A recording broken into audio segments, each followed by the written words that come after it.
dans l'histoire. Sont considérés comme les corrupteurs de la morale, les perturbateurs de la paix sociale et de l'ordre monarchique.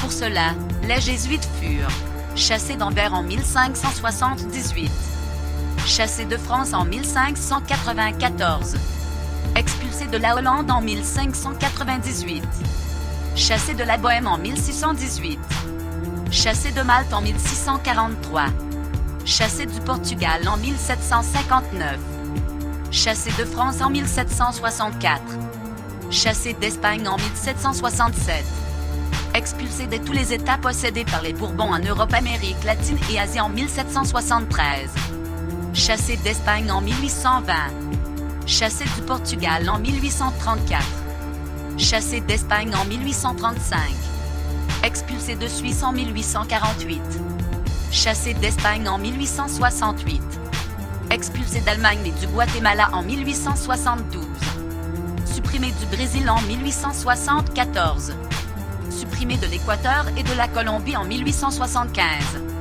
interdits d'enseigner et expulsés de France en 1880, supprimés du Costa Rica en 1884, expulsés de France en 1901, pestiférés.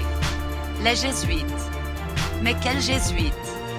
Ceux des hauts grades, qui ont fait le serment secret, professent du 4e vœu. Leur emblème, un soleil, la compagnie de Jésus ou la compagnie du soleil noir.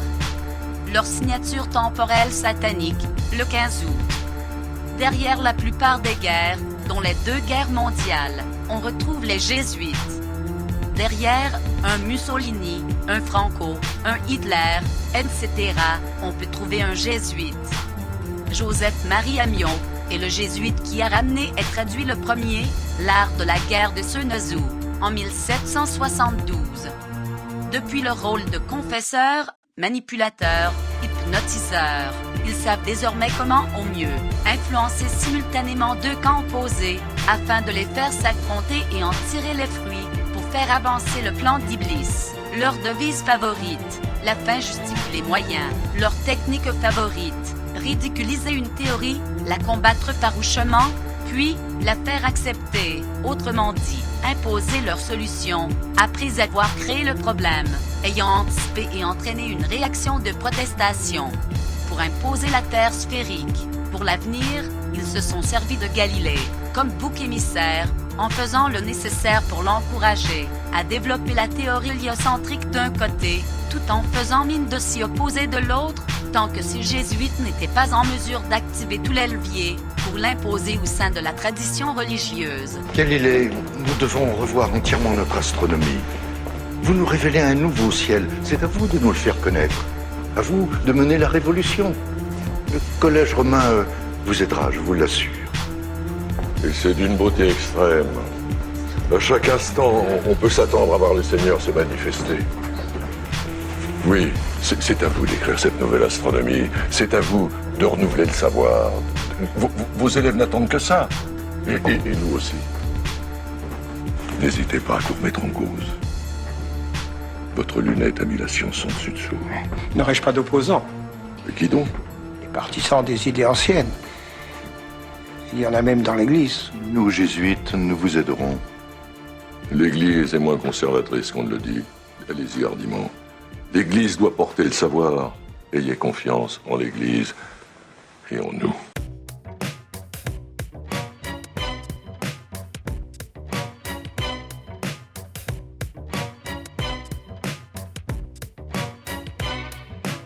Maître Galilée, en ma qualité de grand inquisiteur désigné pour lutter contre l'erreur et la dépravation, j'ai été chargé par le Très Saint-Père de vous interroger sur les crimes et délits que vous avez commis contre la religion et la Sainte Église. Je suis assisté par 2 éminents théologiens, à ma droite le Père Oreggi, de la Compagnie de Jésus, et à ma gauche le Père Pasqualio, de l'Ordre de Saint-Dominique. Nous devons préparer votre procès. Je n'ai fait qu'exposer les 2 théories à la demande du Saint-Père. Taisez-vous! Ne mêlez pas le Saint-Père à vos manigances. Je m'y attendais d'ailleurs. Vous réclamez constamment de lui. Vous affirmez publiquement qu'il est votre ami. Je n'ai pas cette prétention. J'ai du respect, oui, de l'admiration, je dirais même de l'affection pour lui. Il est exact qu'il a manifesté dans le passé un certain intérêt pour mon travail, et aussi, oserais-je le dire, pour ma personne. Si tel était le cas, vous ne seriez pas devant ce tribunal, Galilée. Sa sainteté n'approuve en rien ce que vous avez écrit, sachez-le. Mais je mentirais devant notre Seigneur Tout-Puissant si je ne disais pas hautement que sa sainteté m'a reçu 7 fois en audience privée. Et au cours de ces entretiens, il m'a suggéré d'écrire ce livre. Quel livre? Le livre que vous incriminez, le dialogue. À quelle date ont eu lieu ces entretiens? Peu de temps après son élection, Ici, à Rome? à Rome, où le Saint-Père m'a reçu d'une manière qui ne peut s'oublier. Je suis heureux de vous recevoir, vous pour qui j'ai tant d'admiration. Et, je peux dire, d'affection. Moi aussi, je suis très heureux d'être ici, Saint-Père. Et vous-même, où en êtes-vous? Moi, je continue, mais je dois me battre sans arrêt, c'est épuisant. Les jésuites me traitent durement. Je sais. Mais à présent, je suis là. Vous ne craignez rien. Notre Église doit être à la pointe de l'éducation, de la science et de la philosophie. Rien ne pourrait me donner plus de joie que ce que je viens d'entendre. Mais il faudra me protéger, Saint-Père. Les jésuites ne sont plus mes amis. Les dominicains me détestent. Ils contrôlent l'Inquisition. Ne vous tracassez pas pour ça. Je suis le pape, ne l'oubliez pas. Écrivez votre ouvrage, envoyez-le moi, et je le ferai imprimer ici, à Rome. Allez, Galilée, reprenez vos travaux. Il me tarde de les lire. Et ne vous inquiétez pas, nous ferons évoluer les choses. Nous sommes en train d'instruire votre procès. Et ce n'est pas un procès en astronomie ou en physique. C'est un procès en hérésie. En hérésie? Mais sa sainteté, le pape lui-même... Ça suffit. Sa sainteté affirme que vous lui avez désobéi. Moi? Moi, Éminence? Et vous avez bafoué l'Église. Sachez-le, le Saint-Père condamne votre attitude. Pourquoi ai-je désobéi au pape? J'ai écrit le livre qu'il me demandait. Mais vous l'avez écrit sans respecter les ordres qu'il vous avait donnés. Quels ordres? D'exposer la théorie de Copernic sans la défendre. Et c'est ce que j'ai fait, scrupuleusement. Ce faux procès à Rome, soi-disant contre Copernic, était en fait dirigé contre moi, je n'étais pas dupe. Mais à l'époque, j'étais tout puissant. J'étais l'ami des princes, des cardinaux, des jésuites. Ne pouvant m'attaquer de front, on s'y prit indirectement. On interdit les œuvres de Copernic et nul n'eut plus le droit d'en parler, jamais. J'étais visé, bien sûr, mais sans être nommé. Je vins à Rome pour dire tout haut qu'interdire une œuvre 50 ans après sa publication me semblait insensé. Pendant 50 ans, on n'avait rien dit de Copernic. Pourquoi brusquement le condamner? Plaisante. Je sais pourtant que vous êtes un bon catholique. Je voudrais que vous puissiez poursuivre vos recherches. Que dois-je faire, Éminence? Être prudent, très prudent, surtout en public. Tant que vous considérez les idées de Copernic comme des hypothèses pouvant faciliter votre travail, il n'y a là aucun péché. Ce ne sont que des hypothèses. C'est tout. Vous pouvez exposer la théorie de Copernic, mais sans dire qu'elle est vraie. Comprenez-moi, vous n'êtes pas non plus obligé de dire qu'elle est fausse. Ne dites pas qu'elle est vraie. C'est tout.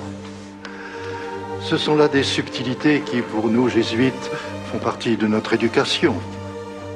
Et c'est quelquefois bien utile.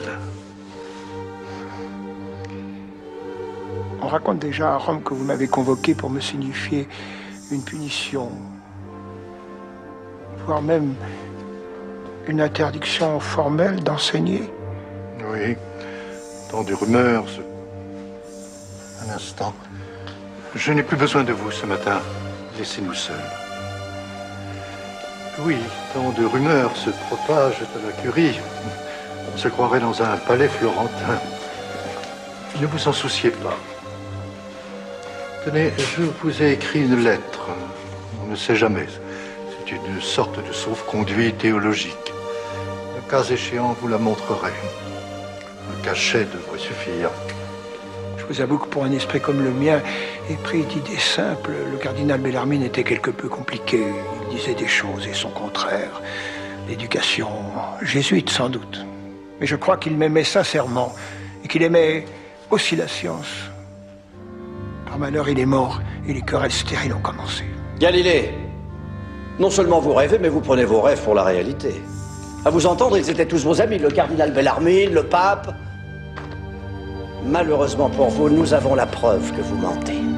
Mais comment? Le frère Séguiry, qui était le secrétaire du cardinal Bellarmine, a affirmé sous serment avoir assisté à votre entretien.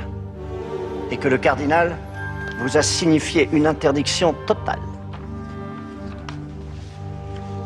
Il est exact qu'un père jésuite était présent ce jour-là, mais il n'a pas eu connaissance du contenu de la lettre.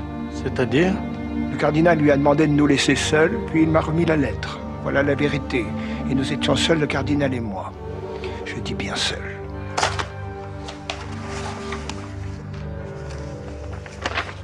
Cette lettre était en deux parties. Dans la première, le cardinal me rappelait que je devais considérer la doctrine de Copernic comme une hypothèse et qu'ainsi je pouvais continuer mon travail. Dans la seconde partie, il établissait que n'ayant jamais enfreint cette recommandation, je n'avais pas eu à abjurer devant lui. Comme une mauvaise rumeur le laissait penser. Et il n'y avait aucune injonction. Non, Éminence. Galilée, vous devez prouver ce que vous dites, sinon c'est parole contre parole et celle d'un jésuite a beaucoup plus de poids que celle d'un scientifique. Pour ce tribunal, tout au moins. Voici la lettre avec le sceau du cardinal. Vérifiez vous-même. Je suis conformé à ce qu'elle dit. Vous pourrez le constater.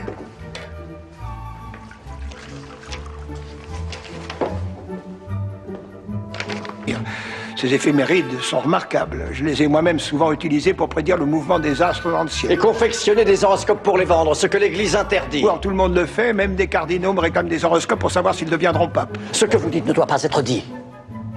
Soit. Je suis fidèlement les enseignements d'Aristote et ceux du Concile de Trente. Que disait Aristote? L'expérience est reine, la théorie est toujours subordonnée à l'expérience. Et alors?